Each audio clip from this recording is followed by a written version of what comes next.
terapia nutricional domiciliaria. Para ello vamos a contar con la participación de la licenciada Rosa Naja.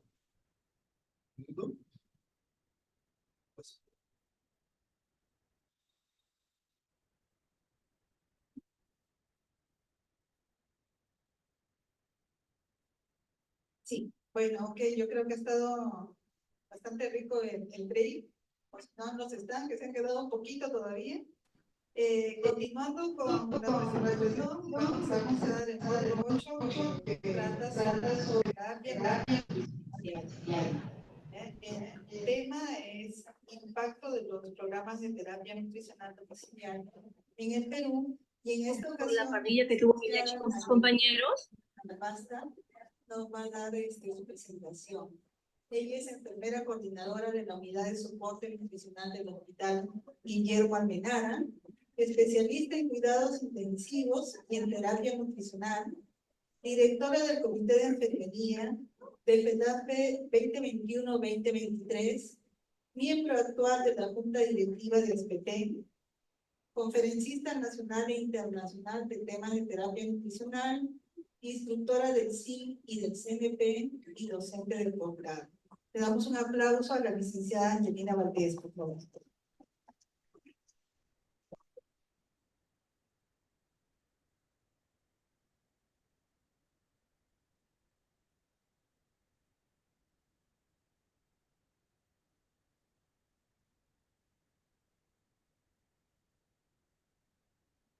Buenas tardes con todos. Bueno, vamos a empezar este módulo con este tema el día de hoy. Bueno, acá en el país actualmente, ¿no? Lo que estamos viendo y revisando es que no tenemos normativas, ¿no? Para lo que es el desarrollo de la terapia nutricional.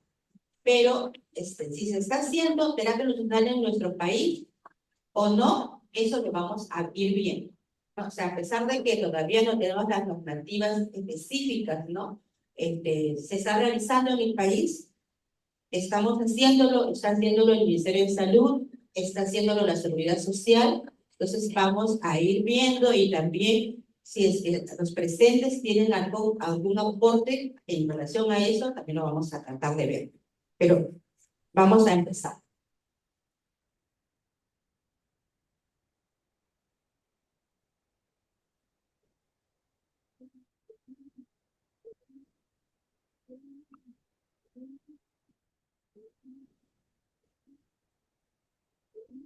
Bueno, nosotros creo que ya sabemos, ¿no? En nuestros diferentes hospitales que tenemos pacientes, ¿no? Que requieren estar hospitalizados, pero también tenemos casos de pacientes con los que trabajamos en unidad de soporte nutricional, medicina, geriatría, inclusive pediatría, ¿no? O cualquier servicio. También sabemos que hay pacientes que tal vez están hospitalizados solamente por el tema de que requieren la terapia nutricional, ¿no? Sea en terapia o sea parenteral.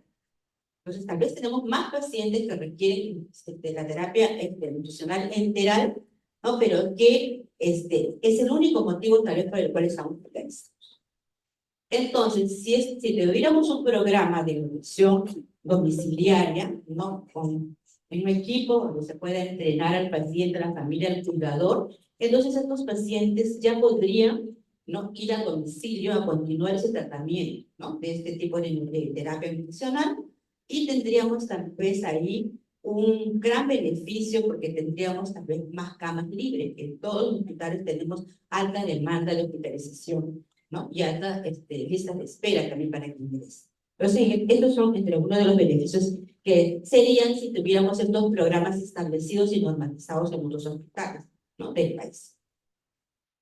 Entonces, ahí tenemos esta situación, ¿no?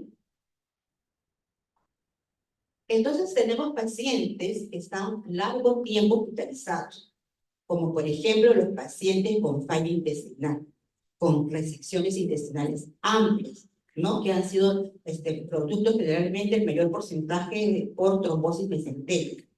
Entonces, estos pacientes que están con una ostomía, que están con falla intestinal, van a requerir tener un tiempo de hospitalización de un periodo de 4 meses. Entonces, la primera fase va a ser toda la fase aguda, que sí va a necesitar hospitalización, pero ya van a pasar a una fase donde ya realmente solamente van a estar hospitalizados por la espera de la cirugía, ¿no? De la reconstrucción del tracto gastrointestinal. Entonces, estos pacientes son, en general, tanto en la parte pediátrica como en la parte de adultos, los que más requerirían lo que es esta terapia nutricional. Sea en algunos casos enteral nada más, sea en otros casos parenteral y enteral trófica, ¿no? O solamente, o sea, en otros casos solamente la entera, como hemos tenido varios pacientes, ¿no? Entonces, por ejemplo, nosotros tenemos acá una paciente que está hospitalizada ya varios meses, ¿no? Porque es de fuera de Lima, ¿no? Pero ella ya está estable, ya podría ir a casa, ¿no? Entonces, si estuviéramos con este programa establecido y todo ok, ella podría ir a su casa y estar con su familia durante todo este tiempo de espera. Entonces, para poder hacer el desarrollo de un programa, si está a cargo de la unidad de soporte nutricional, vamos a tener que necesitar un equipo comprometido para que se pueda desarrollar, ¿no? Y sería excelente pues, que haya un equipo dedicado a lo que es la terapia nutricional domiciliaria, porque ya bastante tenemos con la terapia nutricional intrahospitalaria. Entonces, para eso, en este programa tiene que participar todo el equipo interdisciplinar, ¿no? Con todo el material educativo para que se haga el entrenamiento a la familia y a los cuidadores para que estos pacientes puedan tener una nutrición domiciliaria segura. Tanto en la parte de las veces de los materiales educativos para enteral como para parenteral. Entonces, en el caso, por ejemplo, del fallo intestinal, vamos a tener nuestro objetivo de lograr esta rehabilitación intestinal, por lo cual no tenemos que trabajar en equipo para poder tener los resultados óptimos, ¿no? Y el entrenamiento en lo que es enteral es un tiempo un poco más corto, pero cuando el paciente ya va a enteral, el tiempo de entrenamiento es mucho más largo. Entonces, cuando ya se tienen los candidatos a los pacientes que van a ir a atención parenteral domiciliario, ya se está haciendo el entrenamiento por lo menos 3 semanas antes de la fecha en que el paciente va a ser dado de alta.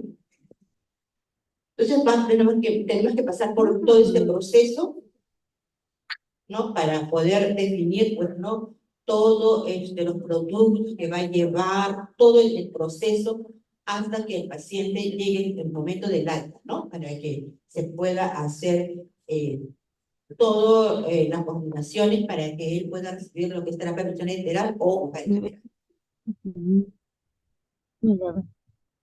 Y también lo importante es que no solamente que se vaya a dar de alta, sino que se continúe con un monitoreo continuo, ¿no? Eso es lo más importante.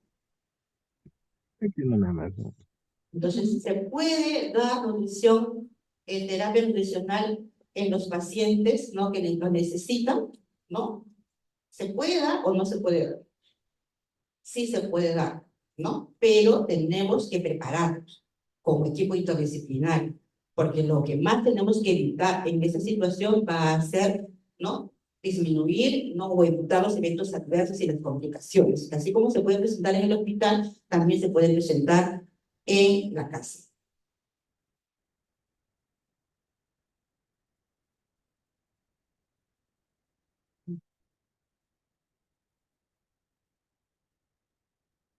Entonces, para nosotros poder brindar la terapia nutricional tenemos que hacer el entrenamiento. Ya, el entrenamiento a los pacientes, por ejemplo, acá todos los pacientes que están en esas fotos son pacientes con falla intestinal, pacientes que están hospitalizados y pacientes que ya han sido dados de alta y que están en su casa. Entonces, y los pacientes cuando vienen a su control, ¿no? También colaboran en lo que es el apoyo emocional a los pacientes que están hospitalizados, por el tiempo más que nada de espera. Entonces, cuando son pacientes de fuera de Lima, generalmente ellos, como no tienen un domicilio fijo, son los que tal vez más tiempo van a estar hospitalizados que los que sí tienen domicilio en Lima, ¿no? Entonces, acá es importante la formación de los cuidadores de la familia, y no solamente preparar a uno, sino formar también, así como nosotros tenemos un equipo en el hospital, también tenemos que formar un equipo familiar, que se van a responsabilizar de su familiar, de su paciente, ¿no? Para que también todo el proceso de seguimiento de este paciente y todo el tratamiento sea óptimo, y sea efectivo y sea de calidad y libre de riesgo, ¿no?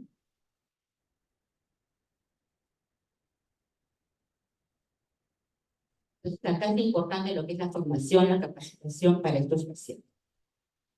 Por lo cual nosotros, así como tenemos un monitoreo intrahospitalario, también contamos nosotros con este formato para el monitoreo extrahospitalario domiciliario, ¿no? Donde solamente en un formato se le enseña al cuidador, ¿no?, todo el seguimiento y el monitoreo para que podamos tener nosotros cómo va el paciente, ¿no? Entonces, igualmente, ya si el paciente está en domicilio, si nosotros no tenemos un equipo y nos vamos a encargar nosotros, tenemos que ver qué estrategias, ¿no?, para poder hacer el monitoreo podemos seguir y podemos aplicar. Y ahora, como estamos con toda la tecnología, ¿no?, a la mano, entonces nosotros hemos trabajado en todo este plan piloto que hemos hecho de domicilio, con también la virtualidad y con el apoyo también del sistema virtual, ¿no? Donde ahí ustedes ven que nos mandan el formato y nosotros tenemos una comunicación. Y en estos WhatsApp tenemos también la participación no solamente del equipo de unidad de soporte, sino también de sus cirujanos, en el caso de pacientes de compañía intestinal. Entonces ellos también son los que están comprometidos en este trabajo, ¿no? Y ellos tienen que estar pendientes también de estas comunicaciones porque ellos son los responsables también de los pacientes que están en casa. Entonces, hemos tenido experiencia en nutrición domiciliaria enteral y parenteral, ¿no?, con muy buenos resultados, trabajando en equipo en nuestra unidad de soporte nutricional. Y bueno, tenemos pacientes recuperados, ¿no?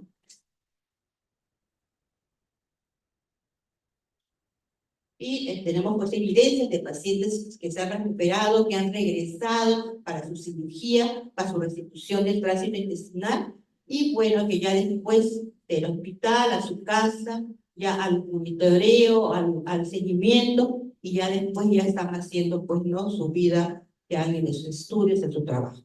Entonces tenemos evidencias y tenemos resultados muy positivos en esto.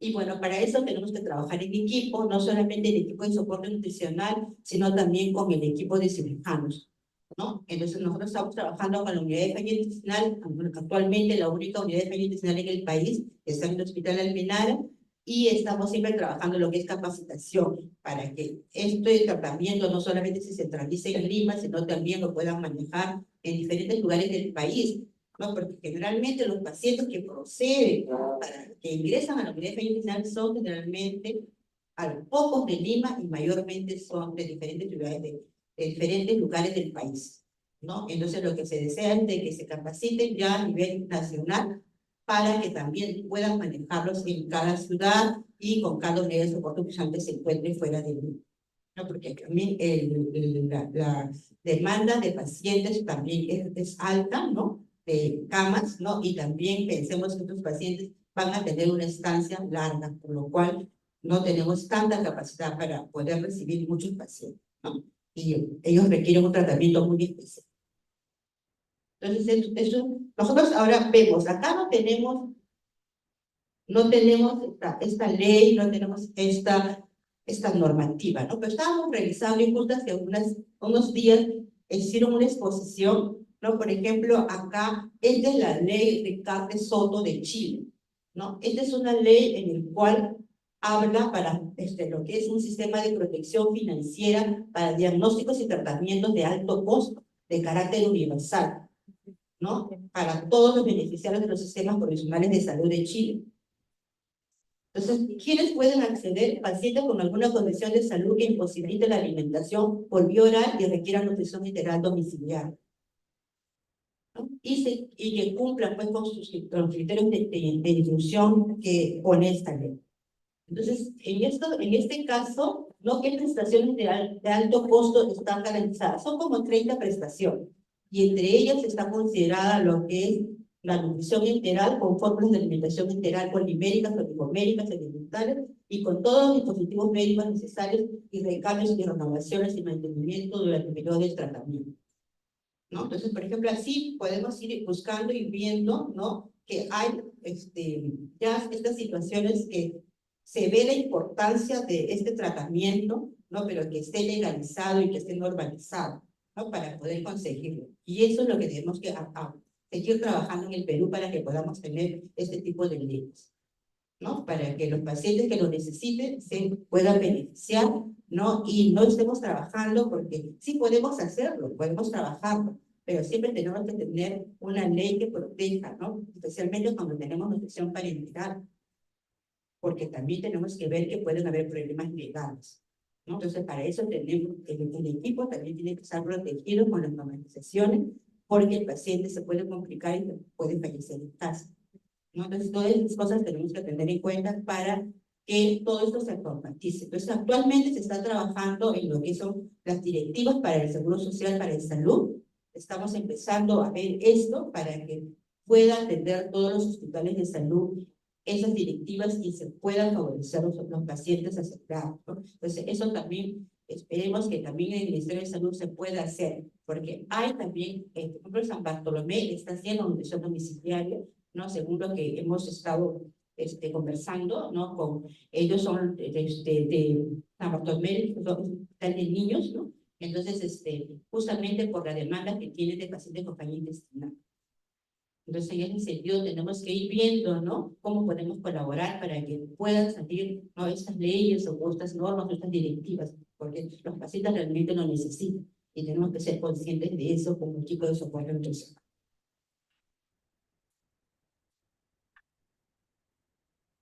Bueno, eso es lo que les quería traer el día de hoy. Gracias.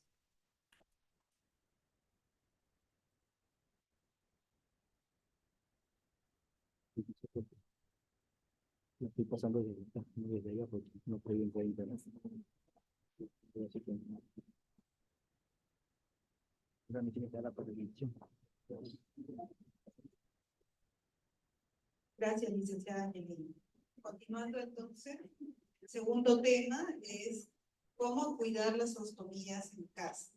Este tema nos lo va a debatir la licenciada Luisa Guerrero Muñoz, ¿no? Ella es enfermera especialista en soporte nutricional farmacológico de la Universidad San Martín de Porres, enfermera asistencial de la Unidad de Soporte Nutricional Farmacológico del Hospital Nacional Edgardo Rebarriati, ¿no? Licenciada en enfermería de la Universidad Federico Villarreal, magíster en docencia en enfermería de la Universidad Nacional Mayor de San Marcos, doctorada en educación de la Universidad Nacional Federico Villarreal, doctora del curso SIG, y como ustedes pueden ver su amplia experiencia en docencia universitaria. Muy bien, licenciada Luisa Guerrero, le invitamos. Buenas tardes.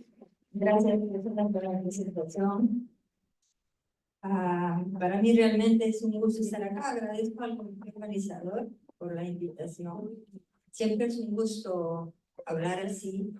Y bueno, creo que este es uno de los primeros eventos que participo en vía presencial. Ya lo esperaba realmente y estoy muy contenta. Gracias, Claudia, por estar acá. Qué gusto verte. Una colega brasileña, una amiga también, enfermera boliviana, enfermería en planta. Creo que todos somos ponentes en enfermeras esta tarde. Después pasan ustedes. Ok. Bien, bien, gracias. Vamos a ver, Angelina nos habló de la atención a domicilio y este tema tiene mucha relación con el paciente que se va a casa. Yo quisiera saber si en el público hay algún cirujano. Cirujano. Bien. No hay más. Uno nomás. O sea que el bullying va a ir por él. ¿Ah? Para el único cirujano de la sala. Bien. A ver, ¿cómo es esta cosa? Antes han estado... Ahí está.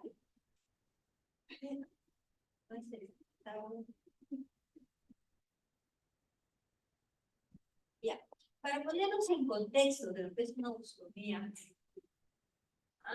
esta ostomía se puede hacer, usted como cirujano, el doctor lo sabe, pero podemos hacer por vía endoscópica, sobre todo con ayuda del gastroenterólogo, el cirujano, o también mediante una pequeña cirugía en el abdomen, una laparotomía pequeña, la idea es colocar un tubo para por ahí alimentar al paciente. Ese tubo, la enfermería es el encargado de atender, de curar, de cuidar. Entonces ahí tenemos una oscopía que se está haciendo mediante una pequeña cirugía, colocando un tubo de gas, de ileostomía en este caso. Ahora, cuando yo, bueno, como me considero una aficionada de eso, aficionada, me gusta el trabajo de la oscopía. Por ahí que se han enterado los cirujanos y dicen, ahí buscan a Luisa que nos vea esta oscopía. Y cuando yo llevo al paciente encuentro este, ¿qué habrá debajo? O sea, me asusto. Dios, ¿qué habrá ahí? Porque está mojado, ¿no? Entonces, miren, que después que yo destapo esto, puedo encontrar esto. Encuentro esto, ¿qué cosa es? Una sonda de polen. De 3 días, es la más gruesa, es 24 por lo menos. ¿Ah? Y cuando yo abro esto, miren lo que encuentro. O sea, un tubo de urinario, ¿no? Una sonda urinaria, con una bolsa de colotomía que mis amigas con mucho ingenio la cortaron para que eso se adapte acá. Pero si se mira acá, doctor, usted está viendo qué hay ahí. Hay un punto amarrado durísimo a esa sonda. Bien duro. Entonces, ¿qué nos toca hacer a la persona? Primero lavar bien esa zona y retirar este punto que ya cumplió su función. ¿Qué fue la función que cumplió? Ya cortó la piel, ya la rompió. Entonces, esa ha sido la función que ha cumplido ese punto. ¿Ah? Miren cómo ha roto la piel. Para eso sirve el punto, doctor. Para romper la piel. Nada más. Entonces, no se tiene que poner, por favor, doctor, converse con sus amigos, los cirujanos, no se debe poner puntos a la piel en una oscopía. Hablé una vez con un cirujano de mi hospital y me dice, Luisa, pero así dice la literatura. Está bien, pero en mi práctica no es así, porque me valoran el trabajo y la piel de los pacientes. Entonces ahí, miren, hago otro caso. O sea, lo que yo les estoy presentando ahora, amigos que me están escuchando y gracias por estar ahí, es mi experiencia. Y todas estas fotos son mis pacientes, como les digo, de aficionada he llevado esto. Entonces ahí tenemos el famoso punto. Y para que la sonda no salga, dice para que la sonda no se meta, y lo que hace es malograr la piel, nada más. Entonces, en esta que ustedes vieron ese abdomen tapado, también encontré algunas veces, en esa oscuridad. ¡Ay, todo! ¿Ah? Una persona lo que permite sacerdote. Entonces, como yo tengo una sonda urinaria, lo único que me queda es lavar y tapar y cubrir de alguna manera. No puede otra, porque no tiene el anillo retractor a piel. Entonces, acá miren, observa una sonda correcta de la cirugía. Correcta, esa es una sonda correcta, vamos a probar una sonda 18. Entonces, pero maltratada por el cirujano que la colocó en cirugía. ¿No es cierto, cirujano? Excelente. Entonces, a esta sonda jamás se pone este punto, doctora. Si diga la literatura, por favor, no la ponga, porque a las enfermeras nos complica la atención de esta oscopía. ¿Y por qué le digo así? Porque las ondas de gastronomía no se fijan la piel. Pasa esto. ¿Qué pasa con esto? Lesiona la piel. Ahí está. Lo único que hacen esos puntos es lacerar la piel, romper la piel. Ahí está, más cerquita. La piel lastimada por los puntos.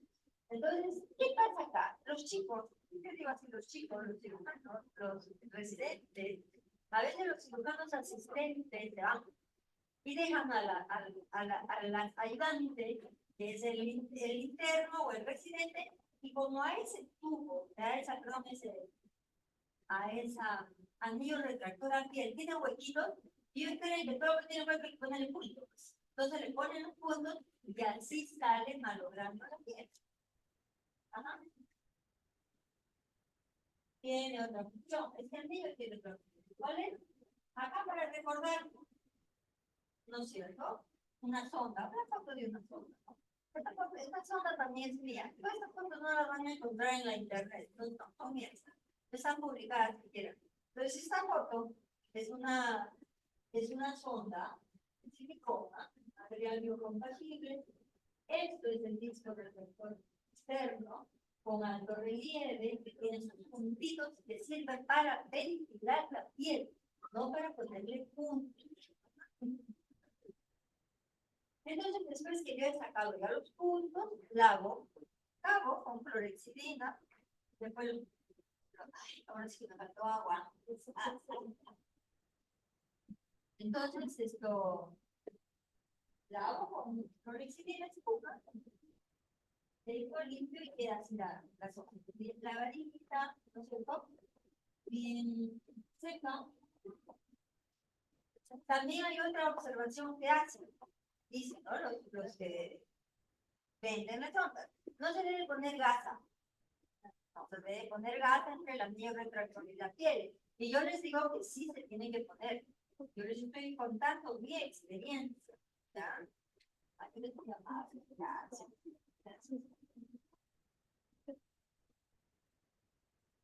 Ajá.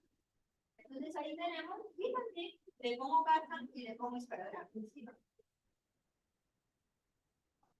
Miren a este caso, doctor, ¿qué es esto? ¿Por qué me muero? Cada vez que veo esta foto digo, qué bárbaro, ¿cómo puede ser posible esto? No puede ser. No se pone puntos a los anillos retractores. A ver, ustedes que no son enfermeras, ¿cómo curarían ese estómago? ¿Cómo lo cuidan? Si está macerado, está sangrando, ¿cómo pongo agua y jabón ahí encima? No hay forma. Hay que sacar el punto. Ajá. Mire, ya cumplió su función. Valoró el pie. Entonces, por eso las ostomías también se laceran. Entonces, esa es una buena opción para cuidar los ojos, ¿no? Usar el hidrato de plata, ¿no es cierto? Que caracteriza heridas menores. Ayuda, mejora el lavado. Y el esmaneso o de ostomía, no del caso, se consigue sanar la piel con cuidado, ¿no? Pongo un tul encima y después pongo la gasa. Y después presiono con el anillo reflector. Pongo la gasa. Otro.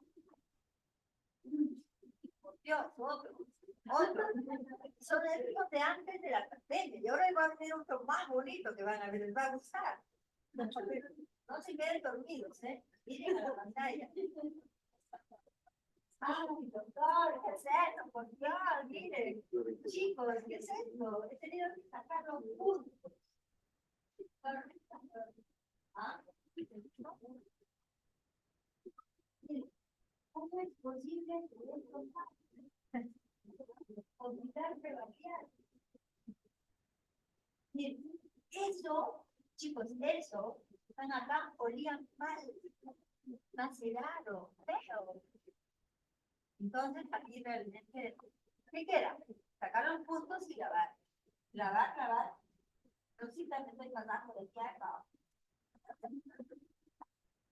Lavar. Se acabó. Miren cómo funciona el punto. A la otra piel. Entonces, sobre esta piel y este anillo retractor, hay que poner una gasita y por ahí le pongo un disparador.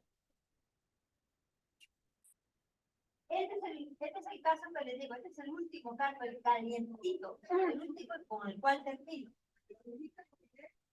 ¿Qué están viendo ahí?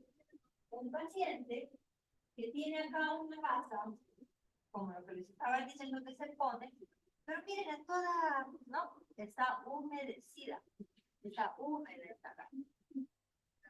¿Ah? Cuando yo llegué a atender los terceros C, medicina, hospital de Valladolid, yo trabajo en tercero B, pero en medicina, tercero C, un paciente joven. Caso reciente, octubre del 2023, estamos noviembre. Sí. En octubre son de gastrostomía 24, un paciente de 24 años.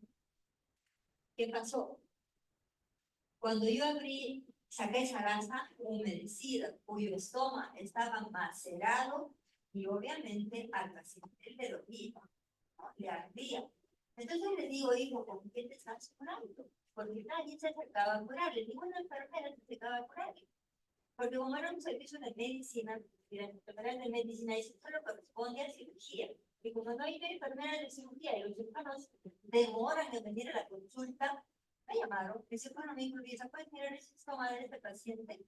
Claro, Jorge, con todo gusto, me voy y eso fue. Primero lo encuentro con la gasa húmeda, saco la gasa que está acá, miren qué color está. Así se y le digo, ¿por qué te curas? Me mostró todo eso, miren. Todo eso se echaba y nada le caía bien. Todo le molestaba, le ardía y todo. Hazme una señita de 2 minutos. 2 minutos. 2 minutos. Entonces se lava. Igualito. Se lava se separa el anillo retractor hacia arriba y se lava la piel con clorexidina. Ajá. Entonces, aquí se trata de enseñar, porque el tema que me han convocado es cuidado de autonomía en casa. El cuidado se empieza acá en la casa, pero no podemos ir a la casa a enseñar. Entonces el paciente, yo lo tenía un caso, porque es un poquito individual, ¿no? Pero ahí estaba la mamá de este chico, le enseñaba, así se la señora tenía miedo de coger la sonda, estaba ahí en la cara, neuropatizada, que veía que a ella le dolía más que al hijo, y le coge, le señora, jale, pues ayúdame, jale, levante, porque tenía que hacerla participar. Entonces ahí trataba de hacerla participar, y ahí empezaba una terapia con hidrocoloides, que yo le he dado realmente esa. Tenemos hidrocoloides en polvo, en pasta, en lámina, en gel, pero yo lo uso para eso, ¿no? Para curar esas pieles. Le pongo primero un hidrocoloide en polvo, después le pongo un hidrocoloide en pasta encima del polvo, ¿no? Y de ahí le cubro con un hidrocoloide en lámina. Entonces, ¿cuál es el momento de poner la lámina? Cuando yo paso el dedo sobre ese hidrocoloide y no se pega en el guante, lo voy amoltando y le pongo el hidrocoloide en pasta, perdón, en lámina. Le pongo por ambos lados, queda aquí, y le quedo está quedando, y después igual le pongo la gasita. Y ahí está, chico, ¿no? El muchachito también miraba, el paciente miraba, él también asustado de lo que veía, pero un chico bien pilas.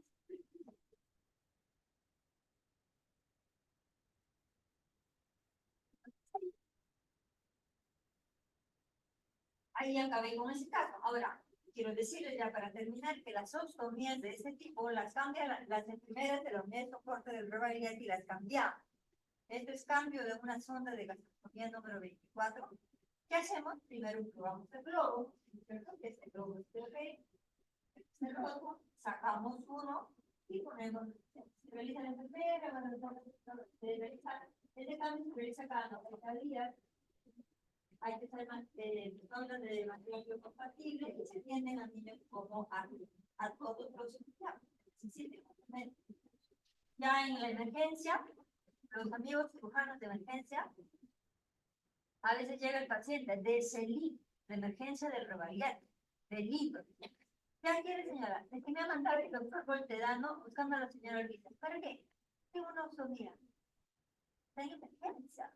Ellos son cirujanos, deberían solucionar, ¿no? Y van a buscar a la señora Luisa en la busca. ¿Por qué? Porque me he puesto a trabajar en eso. ¿Por qué se requiere doctor?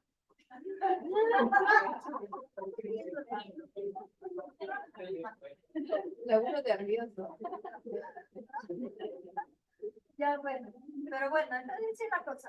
Ya, doctor, eso pasa en el hospital, ¿ya? Vaya a buscar a la señora Luisa. Y cuando la señora Luisa con el trabajo hasta acá. Ay, señora, ¿pero quién le manda el doctor te damos?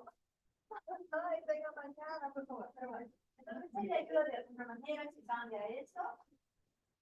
Y esto también es así. La hago antes de 5, lavo antes de, lavo bien con clorexidina en polvo con agua, saco el globo de la sonda que está ya usada por muchos días, saco uno y pongo el otro, así como están viendo, saco, pongo, ajusto, presiono y pongo el globito, generalmente son 20 cc de agua, pruebo que las ondas estén permeables y generalmente esas gasas las dejo puestas, no les pongo esparadrapia, porque esa gasa se tiene que cambiar a demanda, no le tengo que cambiar todos los días. Si lo tengo que cambiar 3 veces al día, y eso lo enseño a los pacientes y a la familia, lo tengo que cambiar 3 veces al día, la cambio. Si la cambio 1 o 2, bueno, dependiendo. Entonces, quiere decir, esta es la zona más gruesa que he cambiado. 24 French, en nuestro medio existe, no hay más gruesa. Esta zona se puede usar para dar nutrición integral o para dar nutrición artesanal en casa.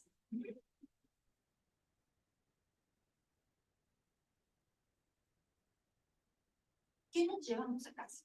Eso. El profesional de enfermería es por excelencia el encargado del cuidado de los estomas, de alimentación, de evacuación. Hay los enfermeras, todas ellas. En estas enfermeras comprometidas, identificadas, capacitadas, empoderadas para la atención a pacientes portadores de ostomía. Eso es lo que yo pienso. ¿Ya? Eso es lo que yo pienso. Se necesita una capacitación previa a familiares y o pacientes para el éxito del cuidado. Pienso también que debe ser así. Se necesita más capacitación en este tema tan importante del cuidado, a veces desatendido por el profesional de enfermería. Eso es mi opinión. Súper gracias.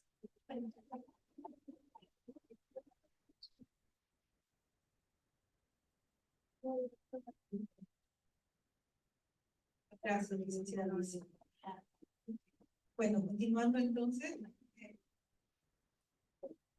vamos con el siguiente tema. ¿Será efectiva la nutrición enteral domiciliaria en el cierre de la lesión por presión? ¿No? Este tema lo va a dar la doctora Maribel Justo Periquito, ¿no? Ella es médico intensivista, ¿no? Labora en la unidad de soporte nutricional del Hospital Alberto Samural, y Hospital en la unidad de cuidados intensivos adultos, ¿no? Trabaja en el Hospital de Emergencias de Villa El Salvador. Tiene un curso intensivo de introducción al Point of Care Ultrasound, Optus, Universidad de Buenos Aires, Argentina, terapia nutricional total en el Critical Care, curso internacional de farmacoterapia, también ha hecho su curso del CIP. ¿Ya? Entonces, con ustedes, la doctora Maribel Justo.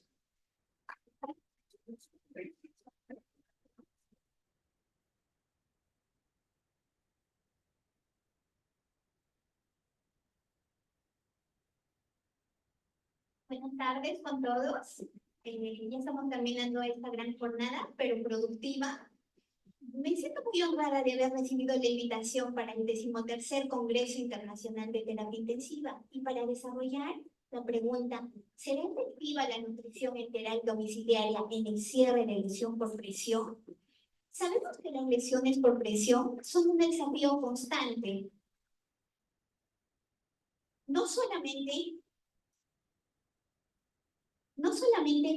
por el tratamiento, sino además por el pronóstico que nos va a dar en cada paciente. Estos llegan a complicarse produciendo bacteriemias, sepsis, incluso de ingresos a las unidades de cuidados intensivos. Durante todos estos años se ha podido ver que en países desarrollados donde la nutrición enteral ya se ha establecido, se ha podido hacer seguimiento a pacientes que recibían nutriente enteral especializado en comparación con aquellos pacientes que han ido recibiendo nutriente artesanal. Vieron que el hecho de darle a un paciente el nutriente especializado le permitía un ahorro grande. Durante un año pudieron evaluar a estos pacientes que recibieron nutriente artesanal y ellos o se rehospitalizaban o necesitaban mucho mayores atenciones hospitalarias, las curaciones en cuanto a las lesiones, y llegaron a invertir cerca de $700,000 comparados con aquellos que recibían nutriente enteral especializado, que solo llegaron a utilizar $140,000. Bueno, en cuanto a la evolución nutricional, sabemos que los países desarrollados, ya que cuentan con la economía y la estructura necesaria, a partir de los 70, 80, Estados Unidos, Reino Unido, Suecia, empezaron a implementar sus sistemas de nutrición integral domiciliaria. En Asia, en América Latina, en África, recién lo hicieron a partir de los años 90 y del siglo XXI. A nivel de América Latina tenemos a Brasil, que ha podido reconocer la importancia de la nutrición integral y lo tiene integrado en su sistema. Todavía en países como el nuestro estamos empezando. Vieron que en el Hospital Almenara están iniciando en el 2 de mayo muy prontamente. Nosotros, que soy parte del Hospital Sabogal, muy prontamente también estaremos iniciando la terapia nutricional domiciliaria. Bueno, esta es una parte de los pacientes que yo atiendo, pero siempre nos hacemos la pregunta, ¿qué pasa después de que yo le doy de alta a mi paciente de UCI? ¿Qué pasa si le doy de alta a un paciente que ha estado en larga estancia hospitalaria y se va a casa? Muchas veces no solamente es combatir la desnutrición hospitalaria, sino que también tenemos que preocuparnos por el área gris. ¿Qué sucede en esa transición de casa hacia el domicilio? Para esto vamos a recordar un poco sobre las úlceras de presión y lo voy a hacer algo un poco más resumido. Sé que ya están cansados. Sabemos que son lesiones de la piel, tejido subyacente, la OMS lo refuerza, ¿no? Son lesiones isquémicas a nivel de la piel. Esto dado por factores, ya sean extrínsecos, los cuales no vamos a poder modificar. Dentro de estos tenemos la edad del paciente, la enfermedad subyacente, incontinencia, estado mental. No es lo mismo atender a un paciente con una parálisis cerebral que va a presentar alteración de la sensibilidad y que además va a presentar movilidad reducida. También el estado nutricional deficiente es otro de los factores, pero en el cual nosotros sí podemos actuar. Existen otros factores extrínsecos como son la presión, las fuerzas de cizallamiento, fricción, humedad, que vamos a poder apoyar, ¿no? Bueno, en cuanto a la fisiopatología, estas lesiones por presión sabemos que es por una movilidad limitada, que produce lesiones en los capilares, que va a producir lesiones isquémicas y que finalmente van a dar lugar a las UPPs. Estas UPPs se presentan en diferentes grados y estos grados son compromisos de determinadas áreas de la piel que pueden ir desde un grado 1, 4 hasta un grado desconocido, que realmente nos va a sorprender. Veamos algunas de las imágenes, pero las vamos a ver en pacientes reales. Bueno, estas lesiones de primer grado, ustedes pueden observar que hay un enrojecimiento de la piel, pero no hay lesiones profundas, no vemos grietas. Esta se origina cuando un paciente, por ejemplo, está en silla de ruedas. Al cabo de unas horas, de 24 horas, suficiente para que estas lesiones se produzcan. Tenemos aquí lesiones de segundo grado. Ya hay un compromiso dérmico mayor. Hay presencia de grietas, muchas veces de vesículas, y esto es porque el paciente permanecido con poca movilidad o inmovilizado, sea 24 horas, incluso una semana. Tenemos aquí las de tercer grado, donde hay un compromiso de tejido celular subcutáneo, y el componente nutricional es el que juega un papel muy importante a ese nivel. Tenemos úlceras incluso mucho más profundas, que van a comprometer tendones, tejido óseo, y acá tenemos las no clasificables, que aparentemente pueden estar cubiertas por una costra, pero nosotros al incidir en ellas y tratar de curarlas, nos vamos a dar sorpresas de que se trata de una UPP de tercer grado, o incluso de cuarto grado. Muchas veces podemos ver una simple lesión violácea.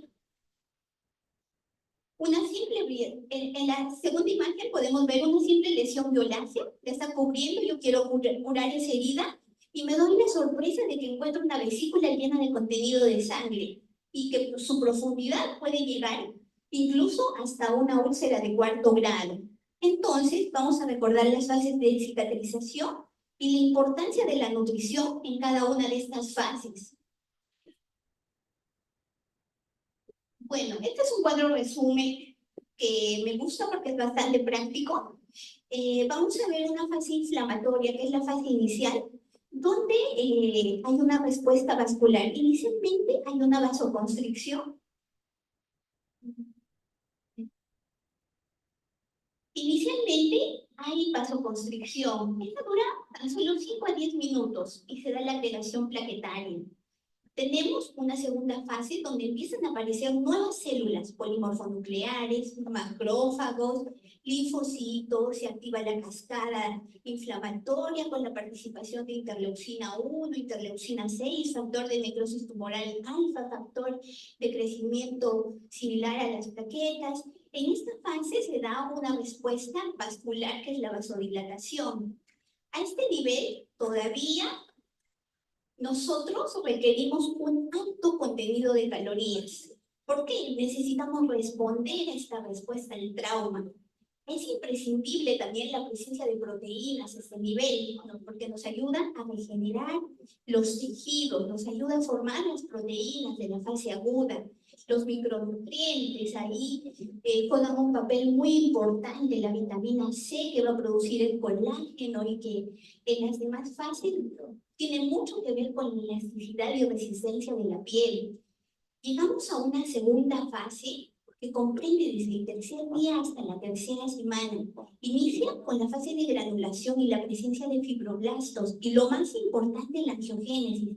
Significa que a este nivel se van a formar nuevos vasos, los queratinocitos van a empezar a epitelizar la piel y se va a dar el fenómeno de fibroblastia. Hay proliferación de fibroblastos que se van transformando en miofibroblastos, con lo que va a haber contracción de medida. A este nivel tenemos una fuerza tensil del 30%. Tenemos una tercera fase, que es la de remodelación, ya casi terminando el proceso de cicatrización, donde no es más que el entrecruzamiento de fibras de colágeno. Cambia el colágeno 3 y se transforma en un colágeno tipo 1. Con esto termina todo el proceso de la cicatrización.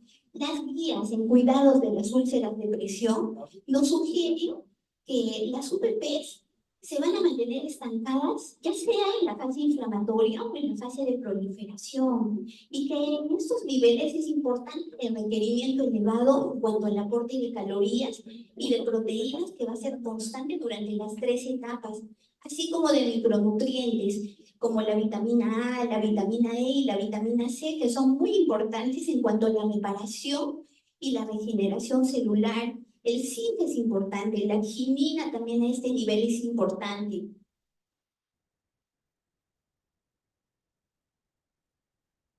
Bueno, entonces, en conclusión, para prevenir y para manejar estas úlceras por presión, no solamente son importantes los cambios musculares, también las curaciones, pero las curaciones tienen un alto costo. Nosotros podemos prevenir esas lesiones por presión administrando el aporte calórico que el paciente requiere dentro del hospital. Las proteínas necesarias que el paciente necesita para seguir regenerando sus tejidos. Pero si el paciente ya ha sido dado de alta, si el paciente ya se encuentra en domicilio, y peor aún si ya se encuentra recibiendo nutriente artesanal.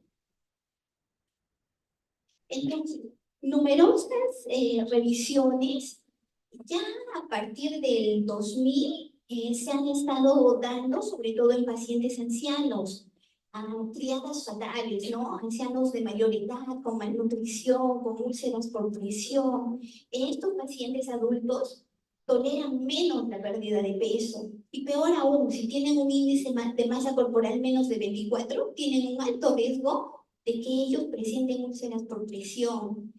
Además, si estos adultos mayores, estando en domicilio, tienen un consumo calórico muy por debajo del requerimiento crítico, es decir, menos de los 1.500 kilocalorías, también tienen un riesgo elevado de hacer úlceras por presión. Hubieron numerosas publicaciones que nos hablan de la nutrición, de las úlceras por presión, estudios transversales, longitudinales, en los que veían que no solamente era el aporte que nosotros le podíamos brindar al paciente, sino que el paciente también podía ingerir. Hay pacientes que no toleran la dieta que le vamos a proporcionar. ¿no? También aquí vemos el potencial rol del zinc en la suplementación y las úlceras por presión. Aquí hay un artículo también en el que se nos adelanta, en una revista de enfermería, donde ellos ven el papel de la nutrición como prevención e incluso como tratamiento de las úlceras por presión. Y así vamos viendo hasta el 2020, todavía se siguen publicando, pero con con un umbral, todavía están en el umbral, no te dicen, definitivamente estos estudios no te dicen, yo le voy a dar la nutrición integral en domicilio con un aporte calórico alto, uno proteico adecuado para el paciente y te voy a sanar esa úlcera por presión. Todavía nos faltan estudios. Sin embargo, nosotros hemos tratado de evidenciar, recolectar casos para ver y apoyar a nuestro programa, ¿no? Para que se active nuestro programa de búsqueda domiciliaria. Aquí, por ejemplo, esta es una foto de mi equipo multidisciplinario en el Hospital Sabogal. Está conformado por médico, enfermera, nutricionista, fisioterapeuta, con quienes hemos podido realizar varias visitas domiciliarias. Pero los pacientes no eran nuestros, los pacientes son del programa piloto de terapia ventilatoria. ¿Qué significa? Que ellos tenían pacientes crónicos, críticos crónicos, portadores de tráqueo y que han estado en unidades, pues, de medicina, ¿no? De forma crónica y cuya evolución finalmente pudo haber sido fatal. Sin embargo, nuestro equipo se encargó de conversar con estas familias, de capacitarlos, del manejo del tráqueo, del manejo de las sondas, las curaciones de las UPPs, cómo alimentarlos, no solamente con el nutriente artesanal, porque nos dimos cuenta de que no cumplía con el aporte necesario en estos pacientes, y muchos de ellos tenían úlceras por presión en diferentes grados. Si llegaban a casa con una úlcera de segundo grado, a la semana o a las 2 semanas ya se van con una de tercero, incluso de cuarto grado. Entonces es ahí donde nosotros decidimos apoyar. Empezamos a administrar, previa autorización de los familiares, un nutriente especializado, proteico, calórico, y pudimos ver la evolución de las lesiones de forma favorable. Les voy a mostrar un par de casos.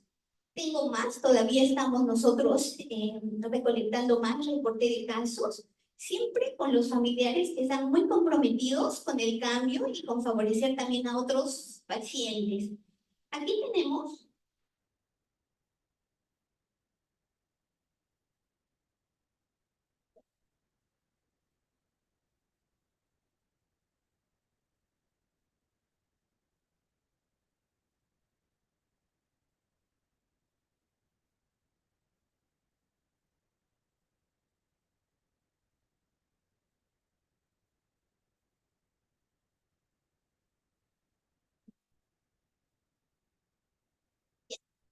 listo, entonces aquí tenemos dos casos clínicos, los cuales pudimos observar. Eran pacientes secuelados. Bueno, su destino probablemente iba a ser quedarse algunas semanas, meses en hospitalización y probablemente fallecer. Tal vez no con la compañía de sus familiares. Pero felizmente las familias decidieron entrar en este programa, ¿no? Volviendo a casa. Entonces, a los pacientes secuelados, que además tenían tráqueo y lesiones sacras, tanto de grado 3 como de grado 4, pudimos detectar que recibían una dieta casera que solo consistía en 1000 kilocalorías y 40 gramos. Incluso en una peor, en la que tenía una úlcera de cuarto grado, apenas llegaba a las 800 o 900 kilocalorías y 20 gramos de proteína. Aquí podemos ver uno de los pacientes donde presentaba una lesión de tercer grado. A la segunda semana pudimos ver que incluso la piel se había revitalizado un poco más y el tejido granular iba apareciendo. Esta úlcera de cuarto grado es la que más nos impactó. Nosotros teníamos poca esperanza de ver algunos cambios, pero el familiar estaba tan comprometido y nos ayudaron muchas personas para que sea posible la administración de este nutriente. Pudimos observar pudimos observar que las lesiones muchas veces se iban complicando, iban apareciendo nuevas lesiones. A la segunda semana incluso, a la tercera semana empezó a aparecer tejido granuloso, tejido granular, y empezaron a cerrar algunas de las lesiones. Y al final, cuando nosotros ya fuimos dejando al paciente, vimos que quedaba una lesión bastante mejorada con la presencia de tejido granular. Estas imágenes muchas veces fueron proporcionadas por los mismos familiares de los pacientes. No pudimos realizarle todas las visitas porque el programa solo lo realizaba 6 visitas. A veces eran 2 veces a la semana, 1 vez por semana, y no siempre podíamos hacerles el seguimiento. En un análisis económico también se pudo ver que el tratamiento diario solamente consistente en la nutrición consistía en una inversión de $36 y un tratamiento mensual de $1,080. El costo de promedio por episodio de hospitalización equivalía a $3,200 y el ahorro por evitar un episodio de hospitalización solo en la parte nutricional es de $2,120. Presentamos nuestro reporte de caso también en el Congreso Internacional de Medicina Intensiva. Fuimos los únicos en nuestra categoría y vemos que la parte nutricional muchas veces no se le da la importancia. Conocemos tanto de la parte nutricional, sabemos los conceptos, manejamos a nuestros pacientes, pero estamos investigando realmente. Nuestro programa de terapia respiratoria, volviendo a casa, y en el que nosotros participamos, sobre todo reforzando la parte nutricional, al cabo de 10 meses, dio resultados positivos para el sistema de salud. Les permitió ahorrar cerca de $500,000 y además, durante ese tiempo, fue probable el movimiento de camas. Paciente que salía, que dejaba su cama de forma crónica, le daba la oportunidad para que otro paciente del área intermedia UCI pueda pasar esa cama y que un paciente que realmente necesitaba la cama UCI pueda utilizarla. Y es probable que durante ese tiempo 60 pacientes tuvieron la oportunidad de ingresar a la UCI. Bueno, ¿qué nos dice la guía del ESPEN en cuanto a la nutrición integral especializada? Si no la recomienda, definitivamente la recomienda a menos que haya una justificación de que no, ya que el nutriente especializado cumple con los requerimientos de macronutrientes, de micronutrientes y además hay menos riesgo de contaminación. También es importante, aparte de la suplementación, cuando hablamos de nutrición integral domiciliaria, la comunicación efectiva. Antes de que el familiar se lleve a su paciente a casa, antes que los cuidadores se vayan, el entrenamiento, la capacitación, durante cada una de estas visitas, el reforzamiento de todo lo que nosotros le hemos enseñado. Tenemos muchas ventajas en cuanto a la nutrición integral domiciliaria en pacientes con UPP. Y vemos que hay mejoras en la cicatrización, reducción de las complicaciones asociadas, mejor calidad de vida, pero también nos enfrentamos a muchos desafíos y uno de ellos es el coste. Si nosotros no convencemos a los sistemas de salud sobre el beneficio que se va a producir a largo plazo en estos pacientes, no seremos escuchados. También otro desafío es la adhesión al tratamiento. Pueden surgir algunos efectos secundarios debido a los nutrientes, quizá por darle un nutriente peptídico, un nutriente osmótico que inicialmente el intestino se va a demorar en adaptarse. El familiar a veces se da por vencido muy fácilmente a los días. Entonces nosotros tenemos que estar ahí indicando cómo va a reiniciar la nutrición. Para esto hemos estado realizando esta telemedicina. El paciente se convencía y realmente hasta el final se quedaban con el nutriente, amaron los nutrientes. Bueno, en conclusión, la nutrición en relación a las úlceras por presión son un factor que van a disminuir su riesgo de complicaciones. La relación costo-beneficio va a mejorar y siempre tener en cuenta esas consideraciones de la nutrición domiciliaria. Esos estudios también nos permiten hacer recomendaciones para futuros estudios. Aquí un llamado a la acción, fomentar la investigación. Tenemos aquí en la primera imagen está mi equipo multidisciplinario del Hospital Sabogal, quienes día a día se encargan de evolucionar, monitorizar a los pacientes. Es un compromiso con la parte nutricional es muy importante, sobre todo de todos aquellos pacientes que están a cargo de nosotros.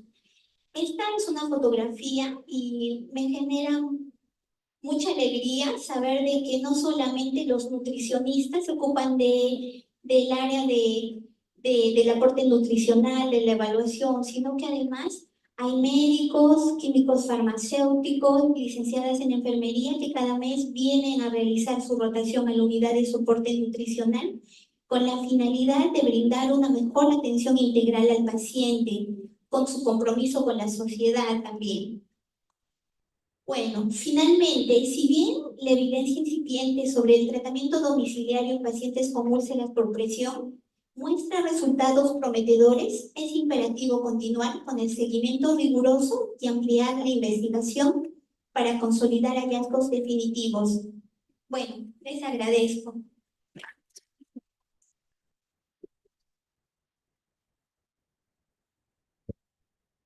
Muchas gracias, doctora Maribel. Bueno, nuestro siguiente ponente ha tenido un inconveniente y por eso es que vamos a pasar a la parte del paciente clínico, ¿ya? Y no podemos dejar de presentar este tema. El tema que a continuación se va a dar es la terapia nutricional en el paciente neurocrítico y qué cuidados debemos tener en cuenta. La disertante es la licenciada Noemí Torres. Ella es licenciada de enfermería de la Universidad Mayor de San Andrés de UNSA.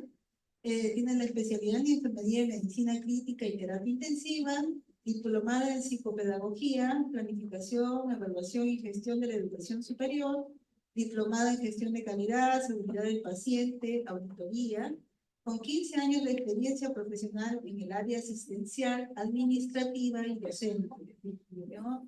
Con predominio en la unidad de terapia intensiva de adultos, además de la unidad de trasplante renal y sala médica quirúrgica. Es miembro titular activa de la Asociación Boliviana de Nutrición Clínica y Terapia Nutricional, vocal de enfermería de la Asociación Boliviana de Nutrición Clínica y Terapia Nutricional, y trabaja en la Caja de Salud de la Banca Privada de la Unidad de Terapia Intensiva del Adulto Mayor Regional de La Paz, Bolivia. Con ustedes, la licenciada Noemí Torres.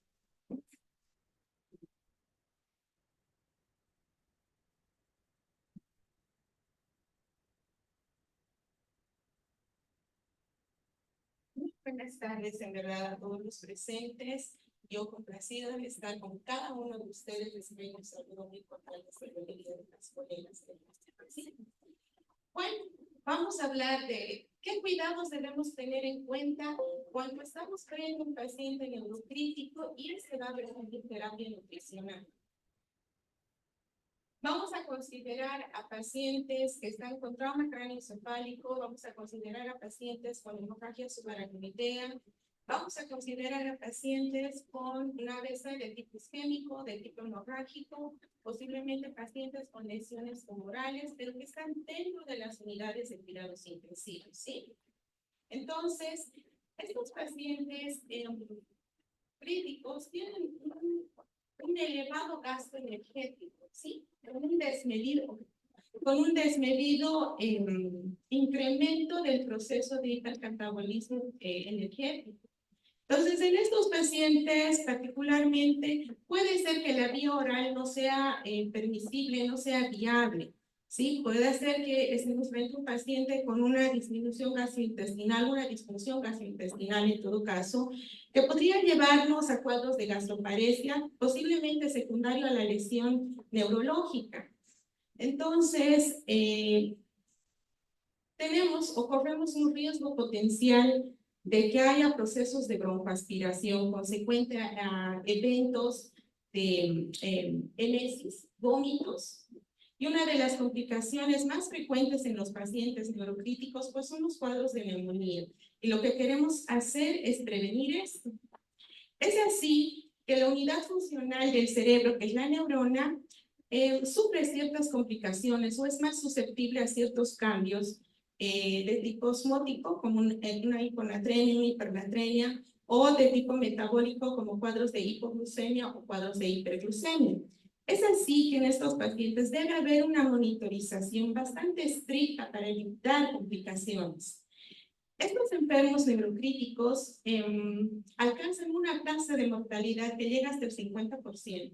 Entonces, esto nos tiene que llamar la atención a todos, porque la función o el objetivo que consideramos bastante importante como personal de salud y como un equipo multidisciplinario es minimizar el riesgo de infección, es minimizar esta tasa de mortalidad que como vamos viendo es alta y minimizar el tiempo de hospitalización de estos pacientes, ¿sí? Entonces, como vemos acá, el paciente neurocrítico presenta un estrés metabólico que se caracteriza por un intenso catabolismo proteico que aumenta las necesidades energéticas y proteicas, pudiendo desarrollar en muy corto tiempo una desnutrición proteínica.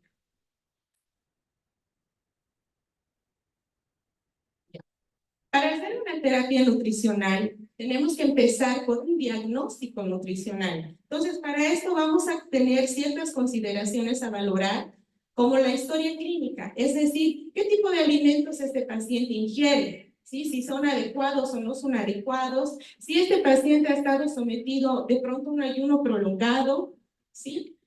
El examen físico nutricional, en muchas ocasiones a simple vista uno puede ver que el paciente está con un cuadro de desnutrición, o por el otro extremo estamos frente a un paciente con obesidad, ¿no? Las medidas antropométricas y una guía o un score bastante válido y usado es el índice de masa corporal, pero este nos va a dar un dato aproximado de la pérdida o ganancia de masa magra, más no de masa muscular como tal. Entonces, tenemos otro tipo de scores como el porcentaje de pérdida de peso, la medida del brazo, ¿sí? La circunferencia media del brazo, entre otros, para considerar esta valoración. La valoración nutricional funcional se está utilizando, ha ingresado en muchas unidades de cuidados intensivos, el NRS del 2002, que es bastante funcional para dentro de la unidad de terapia intensiva. Parámetros o variables bioquímicas, entre las cuales tenemos la valoración de proteínas plasmáticas, entre las cuales tenemos a la valoración de la prealbúmina, la albúmina, muy importante el nivel de colesterol, los niveles de transferrina, también inmerso están los niveles de creatinina. Los indicadores o variables inmunológicos.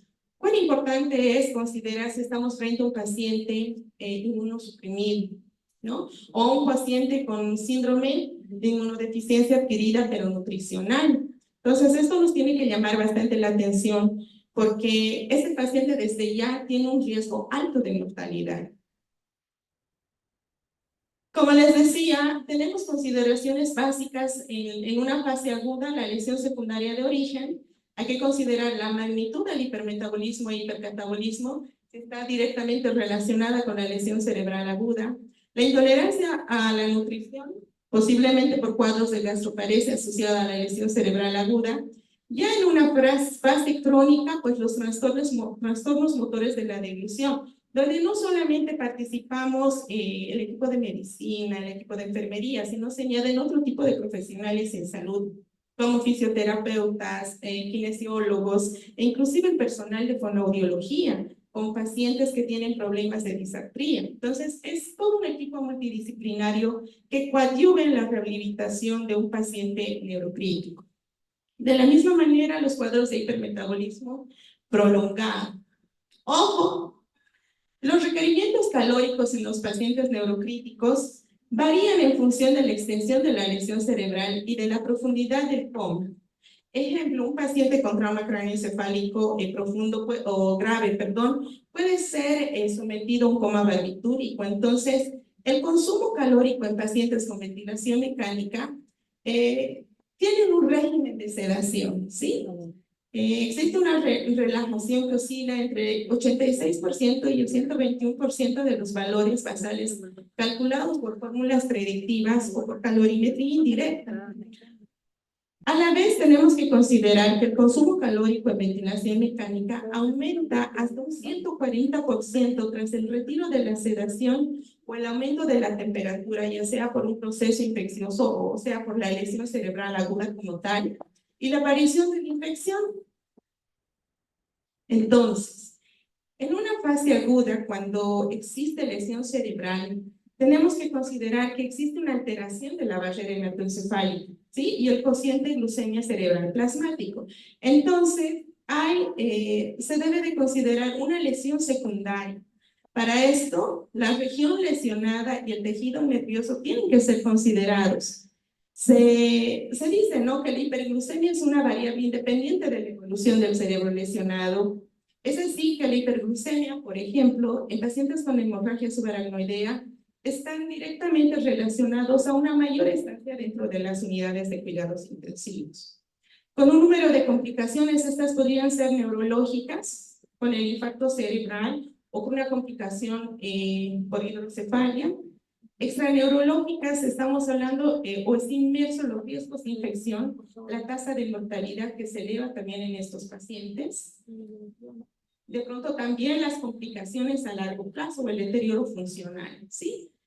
Por el otro lado tenemos a cuadros de hipoglucemia. La bibliografía sí nos recomienda tener bastante cuidado en pacientes críticos con polineuropatía, con lesión neurológica y tener un control estricto de la glucemia, con el objetivo de, por un lado, mejorar el control de la presión intracraneal, llevar un mejor control de las convulsiones en caso de que se presentara, para lograr una menor incapacidad a largo plazo, ¿sí? Con los cuadros de hipo e hipernatremia del mismo modo, se tiene que tener una monitorización metabólica que debe incluir controles laboratoriales, controles de electrolitos, ¿no? Ahora sí, ¿qué hacemos? Tenemos el proceso de insulinización y lo ponemos versus a un cuadro de neurolipopenia, dos extremos. Estudios clínicos de tipo aleatorio indican que el proceso de insulinoterapia no tiene validez, si se puede decir. ¿Por qué?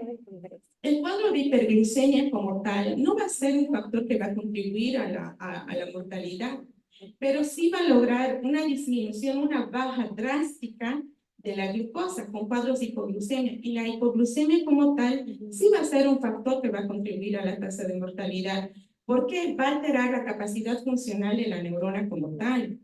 Entonces, si es que se decide por un proceso de insulinoterapia, bajo criterio médico, pues se tiene que tener ciertas consideraciones en relación a la edad del paciente, la expectativa de vida del paciente, los años de evolución de la enfermedad, porque tenemos que considerar que todo paciente no va a ingresar en una fase aguda o politraumatizado, puede ser un paciente que ya tenga una lesión neurológica previa.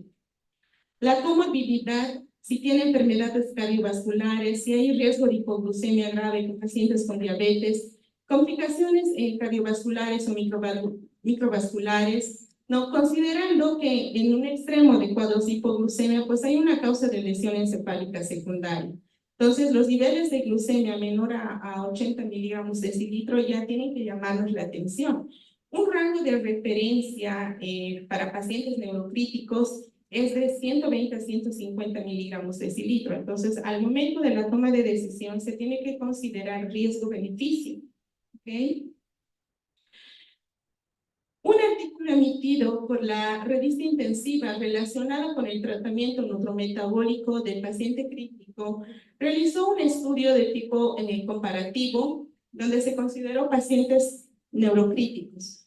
En una primera intención, se hizo un estudio observacional considerando una población de 341 pacientes dentro de las unidades de cuidados intensivos, ¿no? En los cuales en una mitad de la población se realizó un aporte calórico global administrado y en la mitad de la otra población un valor calórico programado.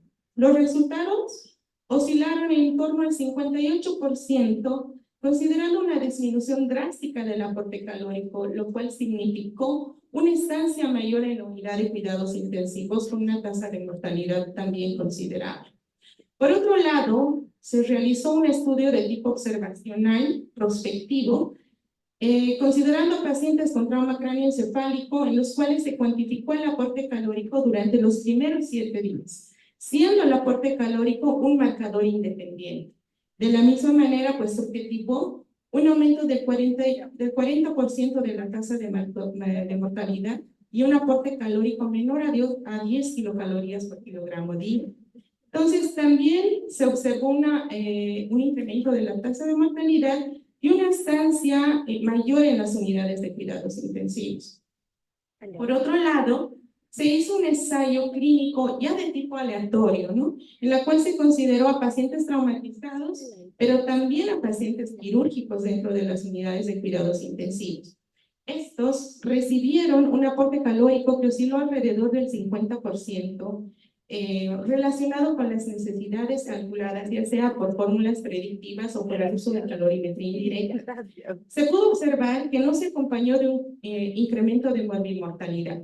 Fue bastante concluyente este estudio porque nos demuestra, ahora con evidencia, que un aporte calórico menor al 50% o un aporte calórico mayor al 100%, pues sí coadyuvaron al incremento de la tasa de mortalidad y el aumento en los días de hospitalización de los pacientes.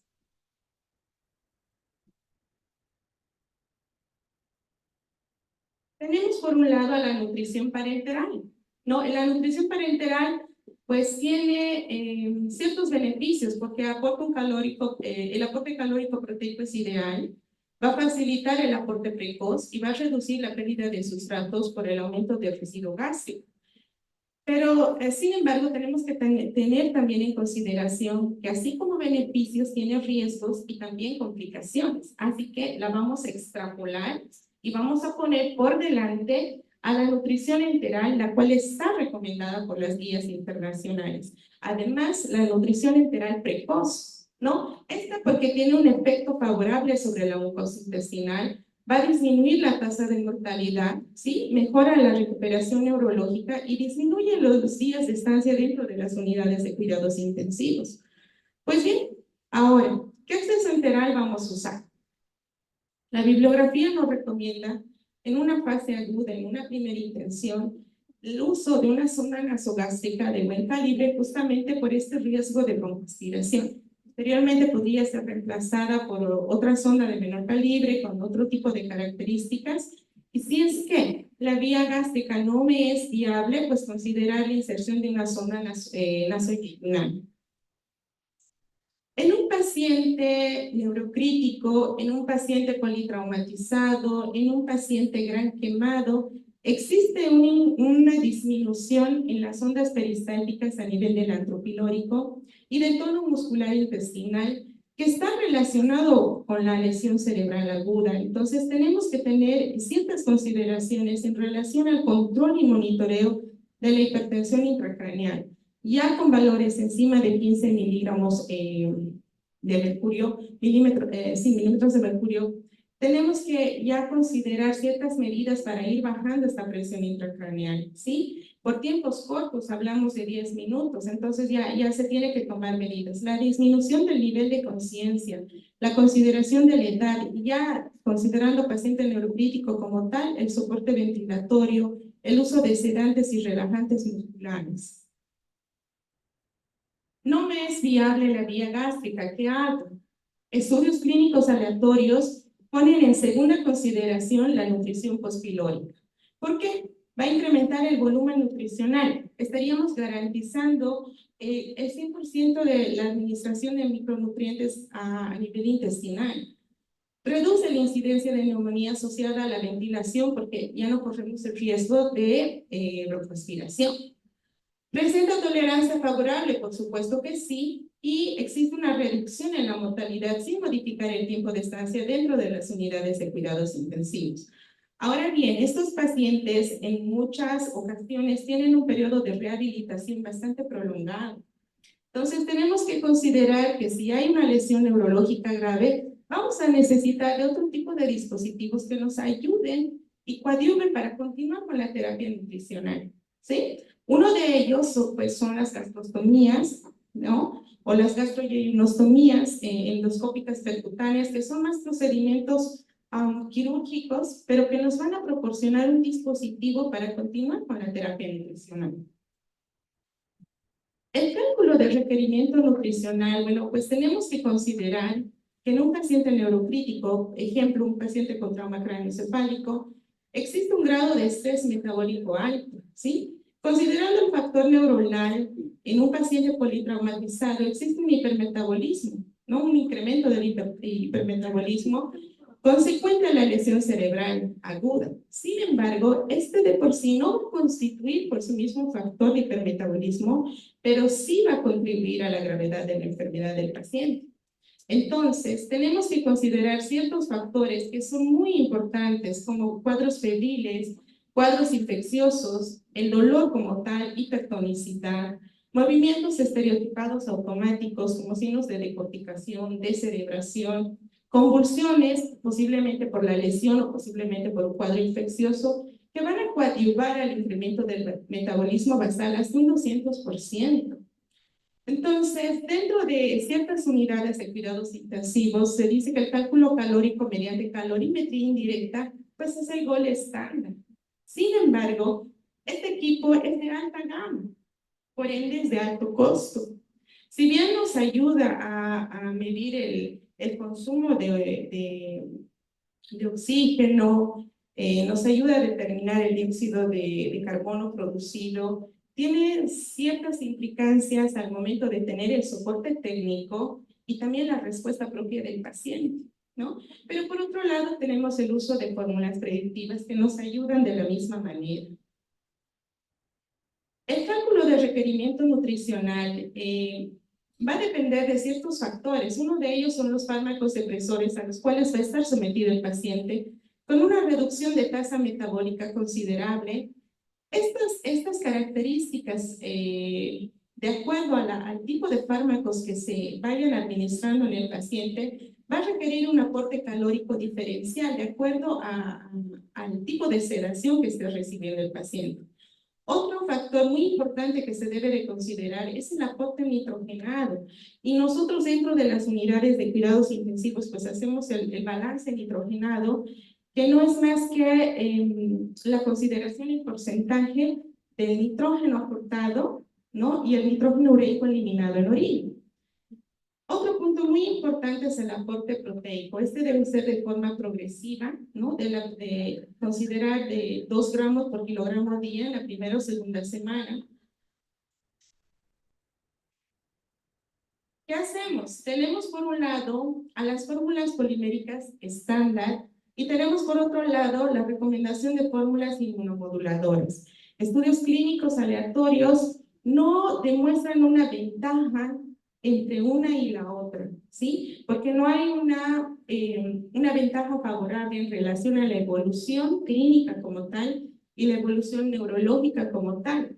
Sin embargo, Aspen las recomienda y recomienda su administración, pero en las primeras horas de evolución del paciente. ¿Por qué? Disminuye los cuadros de infección, reduce los días de ventilación mecánica y también reduce los días de hospitalización. Sin embargo, si hacemos ahora un pequeño metaanálisis, pues vamos a considerar que en un paciente neuropítico en una fase aguda no solamente va a recibir soporte nutricional, ¿sí? Sino también va a estar sometido a ciertos fármacos, sedantes, relajantes musculares, el mismo hecho de intubación endotraqueal, antiinflamatorios, corticoides, posiblemente, si tratamos un paciente con TEC, posiblemente hasta diuréticos osmóticos. Entonces, todas estas medidas van a coadyuvar a dar respuesta a esa reacción inflamatoria e inmunológica propia del paciente, ¿sí? Entonces, bueno, si podríamos concluir, sí valdría la pena la recomendación, pero también hay que ser reales en relación al costo-beneficio, ¿sí? Cuando estamos frente a un paciente neurocrítico, también tenemos que tener ciertas consideraciones con las complicaciones gastrointestinales, ¿no? Cuadros de gastroparesia, aumento del residuo gástrico, distensión abdominal, la presencia de vómitos. Entonces, se recomienda el uso de bombas de infusión para mejor control de la administración y reducir síntomas asociados a la velocidad de infusión. Por nada está recomendado la infusión en bolos de la dieta enteral. Esta revista, posterior a la emisión de esta investigación, nos da 5 recomendaciones valiosas, ¿no? En el primero nos dice que en el paciente neurocrítico se sugiere un objetivo de aporte calórico entre el 60 y el 100% de las calorías calculadas, mediante calorimetría indirecta o con fórmulas predictivas. Tiene un nivel de evidencia bajo y un grado de recomendación moderado. 2, se sugiere aumentar el aporte proteico en el paciente con trauma cráneoencefálico grave con un nivel de evidencia bajo, pero un nivel de recomendación moderado. En el paciente neurocrítico con episodios repetidos de aumento del residuo gástrico, se recomienda la administración de nutrición enteral por vía pospilórica, lo que les decía, con un nivel de evidencia moderado y un grado de recomendación alto. Se sugiere el empleo de dietas enterales enriquecidas en mezclas de farmaconutrientes, y nos menciona alarginina, ácidos grasos, antioxidantes, en el paciente con trauma cráneoencefálico con un nivel de evidencia bajo y, como ven, con un nivel de recomendación también bajo, porque no se ha demostrado cierta ventaja entre ambas. No se debe realizar el control estricto de glucemias si estamos manteniendo un estándar de 80 a 110 miligramos de cilitro en el paciente neurocrítico, con un nivel de evidencia moderado y un grado de recomendación también moderado. Entonces vamos a concluir considerando, se debe considerar elegir la nutrición enteral sobre la parenteral, ¿no? Por el menor riesgo que implica para el paciente. Si no hay tolerancia a la nutrición enteral gástrica dentro de las primeras 48 horas, sí se promueve la nutrición pospilórica. Solo si la alimentación enteral no es tolerada o no es posible, debe considerarse la nutrición parenteral. Es en última instancia. La administración de la nutrición enteral en bolos aumenta la probabilidad de disección abdominal. Se recomienda suspender la administración de la nutrición enteral cada 8 horas para comprobar la presencia de residuo gástrico. ¿No? Rescato el objetivo 3 relacionada al cuidado y al derecho sobre, que es al derecho y cuidado nutricional y la lucha contra la malnutrición, que es bastante relevante porque nos dice fomentar la concientización sobre la magnitud del problema de la malnutrición asociada a la enfermedad y la necesidad de desarrollar un modelo de atención nutricional en las instituciones de salud. De forma muy particular me siento agradecida por este momento, porque es lo que estamos haciendo con todo este congreso, ¿no? Compartir conocimiento, desarrollarlo y ponerlo en práctica en nuestras instituciones. Y realmente es valioso porque estamos rompiendo fronteras poco a poco, ¿no? Y estamos unificando criterios. Les quedo muy agradecida por su atención. Les presento acá, esta es una reserva nacional en Bolivia. Se llama Laguna Colorada. Tiene ese color por la presencia de algas que crecen en agua sumamente salada. ¿Sí? Muchísimas gracias.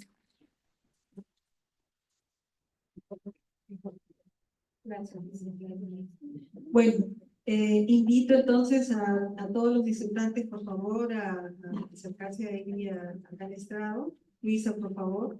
Luisa, Angelina, Noemí, la doctora Maribel, para la ronda de preguntas que pudiesen darse.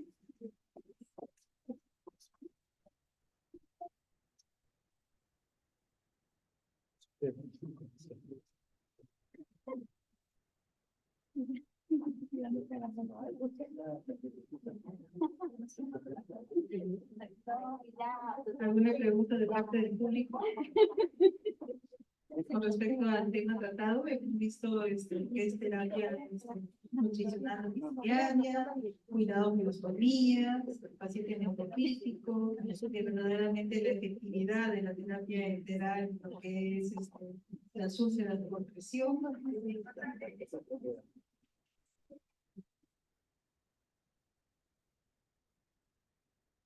Entonces yo haré la pregunta. Licenciada Angelina, en su experiencia en el manejo de pacientes domiciliarios, ¿no? en lo que es la terapia enteral. ¿Qué tal aceptación ha habido de parte de la familia, por ejemplo, en cuanto a llevarse a su familiar a casa y poderlo manejar?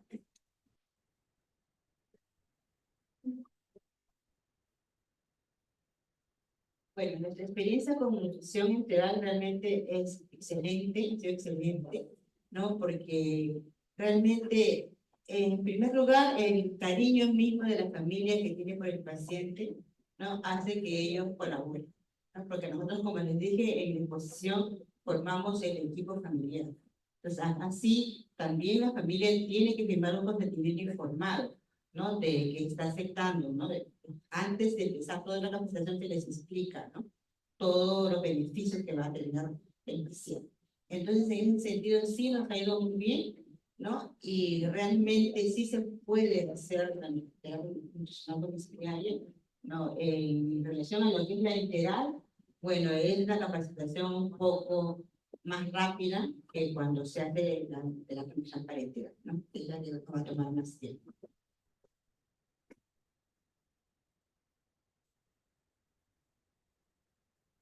Bueno, buenas tardes. Licenciada Angelina, yo quería hacerle una pregunta debido a la experiencia que ustedes ya son los pioneros en nutrición integral domiciliaria. ¿Por cuánto tiempo se están proyectando administrar esta nutrición integral domiciliaria en sus pacientes? Muy buena pregunta. Muy buena pregunta porque realmente, o sea, nosotros tenemos pacientes que son por corto plazo. Por ejemplo, vamos a suponer que es un paciente oncológico que sale con una sonda transpilórica preoperatorio porque va a ser sometido a tratamiento oncológico, no sea radioterapia, quimioterapia, y luego va a volver a ser intervenido quirúrgicamente. Entonces, en ese caso estamos hablando de un plazo un poco corto, ¿no? Pero también tenemos pacientes crónicos, ¿no? Que se van a casa con vasectomías. Entonces, si estos o pacientes niños con atresia esofágica que todavía no han sido intervenidos quirúrgicamente. Entonces, tenemos, por ejemplo, niños varios años, ¿no? Entonces, en ese sentido, va a depender de que estos niños se sometan a la cirugía y que esta sea exitosa, y en nuestro hospital no tenemos mucho éxito en esta cirugía, por lo cual a los niños los tenemos varios años, que con niños con atresia esofágica los tenemos varios años con gastrostomía y con nutrición enteral domiciliaria. Entonces, en ese sentido, va a depender, ¿no? de la patología, de la situación clínica del paciente para verlo del tiempo, ¿no? Entonces, nosotros en estos momentos estamos justamente en ese proceso porque justamente por lo de la pandemia hubo una alta demanda de fórmulas enterales de un gasto bien alto, ¿no? Y como nos han restringido un poco por el momento y estamos en ese proceso de poder reiniciar nuevamente con todos esos programas.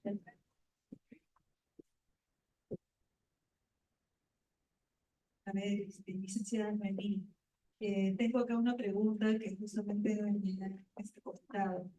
En el paciente neurocrítico, por ejemplo, toman en consideración el aumento de la ocupación intracraniana para poder empezar la nutrición enteral, o cuál es el valor que nos puede indicar a ustedes que ya pueden tolerarlo, ¿no? O qué otro criterio, ¿no?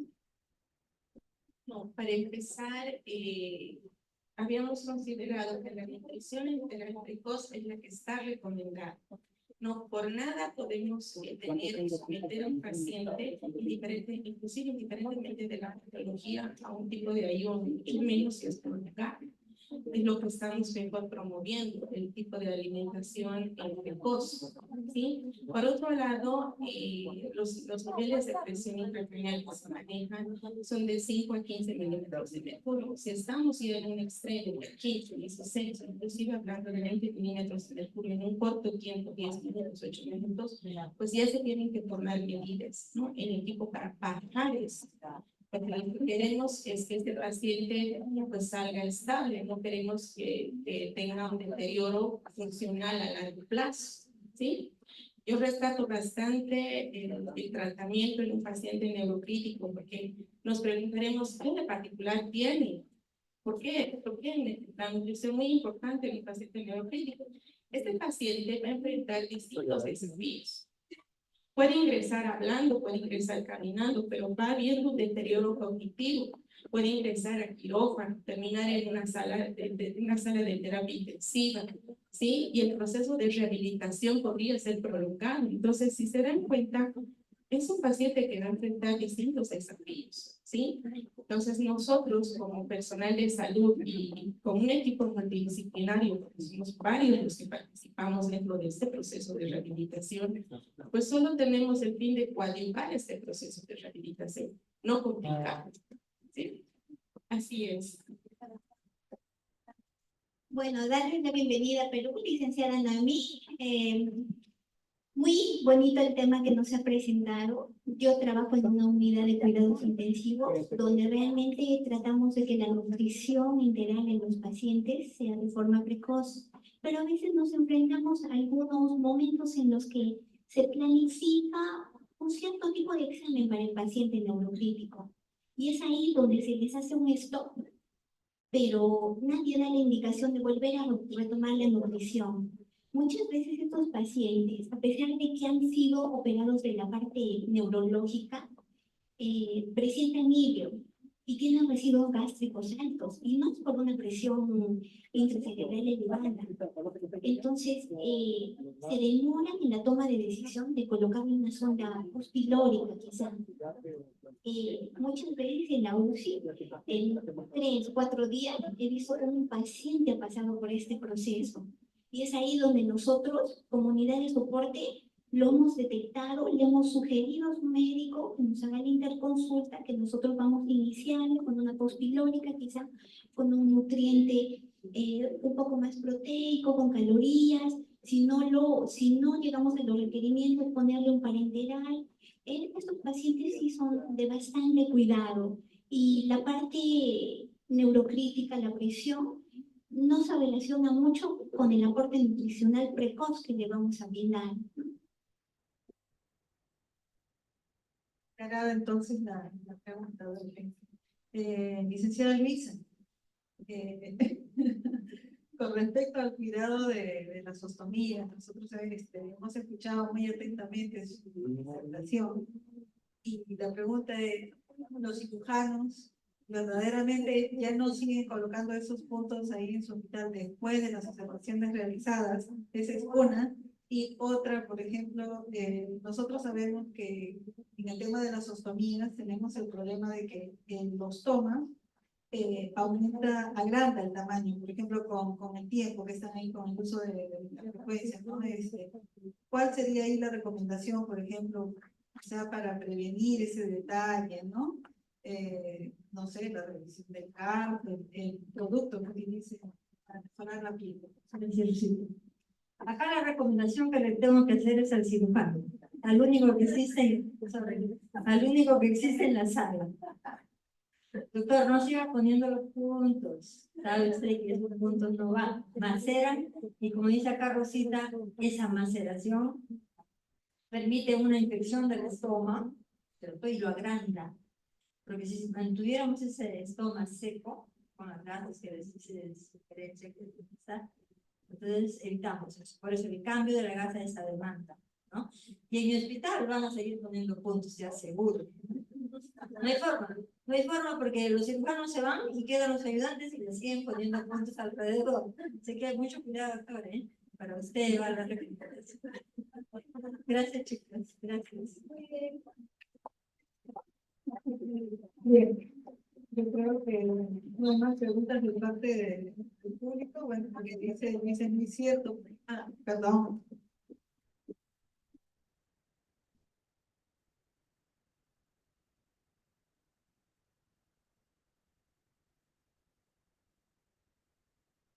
Quería felicitar a todas las ponentes, pero mi consulta es para mi colega Luisa.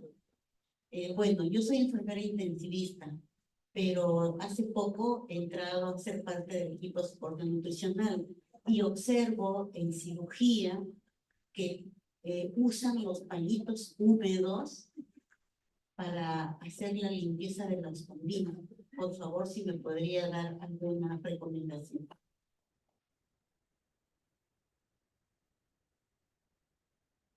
Estos pañitos húmedos yo lo uso para limpiar el maquillaje. Para esa zona hay que poner el jabón. Así de simple, porque por ahí sale mucha secreción, y esa secreción tiene muchos microorganismos, son gases líquidos, ¿no? Depende del nivel. Pero hay que lavar con gasa, sin miedo. Si tienes un paciente, lava con gasa, como decía, yo no lo hago con clorexidina, estoy haciendo mi experiencia en la bibliografía, dirá pues otra cosa, lo que yo hago es lavo con clorexidina en espuma, jalo, retraigo jalo un poco la sonda, lavo bien y la enjuago con clorexidina. Eso seca. Y depende de cómo seques. Hacemos el uso y luego yo le digo, el cabello lo vamos a hacerle la para los 13 metros, y le ponemos ahí. Eso funciona para todos los chicos. Así lo digo yo. Entonces, solamente que he tratado acá de transmitir mi experiencia. Y bueno, mucho me han atendido y me han escuchado. Compartir este grupo. Gracias.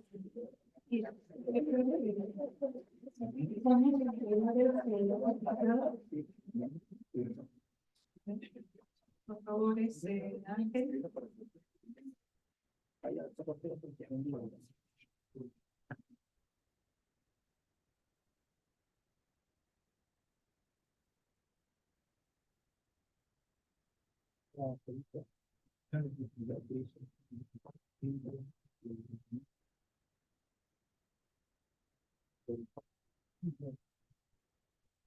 Bien, a continuación vamos a hacer entrega de los respectivos certificados.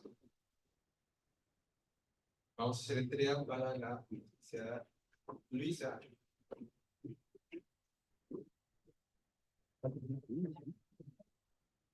Para la licenciada Noemí. Para la Peribet. La doctora y también para la licenciada Rosa. Muchísimas gracias. Fuertes aplausos.